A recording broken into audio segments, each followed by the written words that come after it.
Hello, this is Optimal Nate, and today we are going to take a look at issue 3 of the Star Trek Starships collection featuring the USS Farragut, NCC 1647. Stay tuned and we'll open this up and we'll do a nice little review together and check it out together.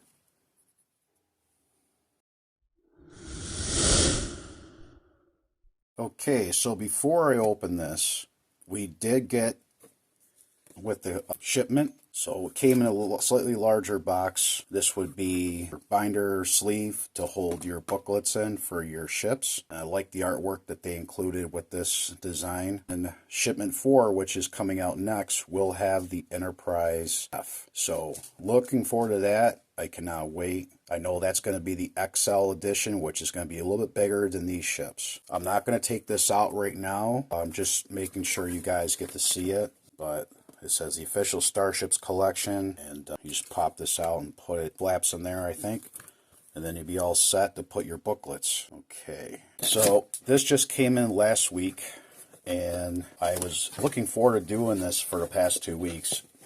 One of the main reasons is because I know that the USS Farragut was also Captain Kirk's ship before he became captain of the Enterprise.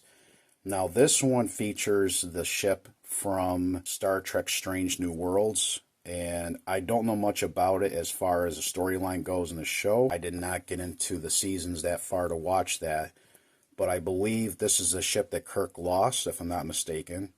If anybody would care to elaborate that in the comments, please drop one below. Okay, so here is our ship. I'm going to pull this out here. And like the other ships, you get the nice solid base with it. I still can't help but think of this as a hockey puck. I know I made that reference in a previous video. Now, not for this video, but when I do the next one for the XL edition for the Enterprise F, I'm going to take a couple of these ships and make sure that you get to see how they size up in comparison.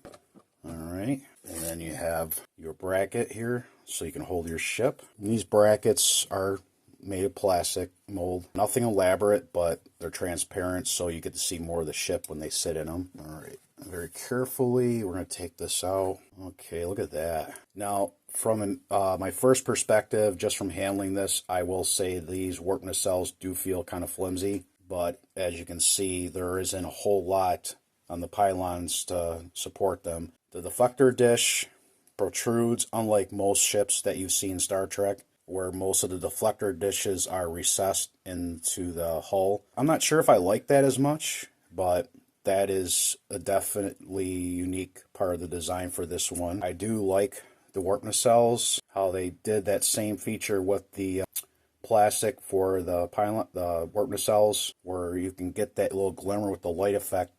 And I don't know if you remember in the last one where I did the one with the Stargazer, how you could see the light reflect in there.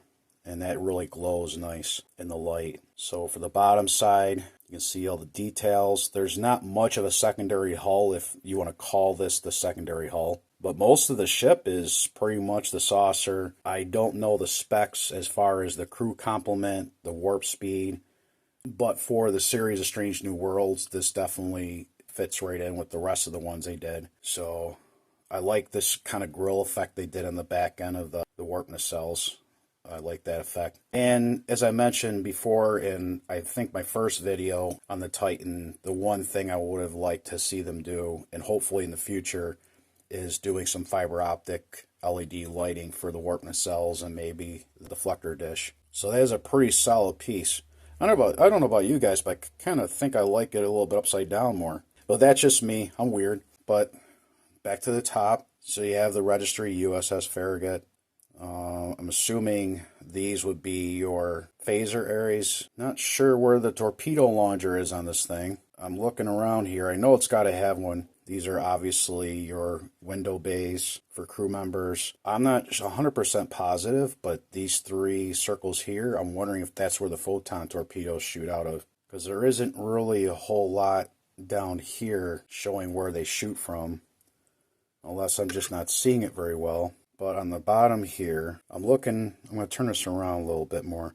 So that would be aft photon torpedo launcher right there. I'm pretty sure that's got to be it. And then you got your impulse engines on the saucer. But it's a well-designed ship. It's pretty solid. The saucer feels nice and solid. Warp nacelles do too. But like I said, if you're collecting this series, be careful when you're handling this. If you can, hold it by the outsides of the saucer, because the warp nacelles are kind of flimsy. You don't have much in those pylons there to hold it, and it seems like they could break easily if you drop this. So I would really suggest taking care with that. I'm going to try to put this in here. By the looks of it, it just snaps right onto the saucer. So there you go. Beautiful little sculpt. I like this one. I'll have to get back into Star Trek Strange New Worlds. I'm not sure what other shows are going to be included in this series. I know that the Picard series was the main focus or driving point to it. So now we have also Strange New Worlds. I believe there's going to be one of the gift sets is a ship. I believe from, oh my God, I can't remember the name of the show. I've been out of touch with some of the shows, but I definitely love the ships. So I'm looking forward to them as they come out. And I'm going to do a brief pause. We're going to do a little something different with this video. So hold on. So I got this cute little stand from a Dollar Tree a couple years ago. So I thought I'd use this to help show off our ships. This way you don't have to keep watching my hands do the work. So what do you guys think? If you enjoy this video, give it a thumbs up. If you did not and you disliked it, a thumbs down. If you have any comments or questions you'd like to say about this model, I appreciate any feedback. And thank you for watching. And as always, stay humble and true, my dudes. One to beam out. Engage.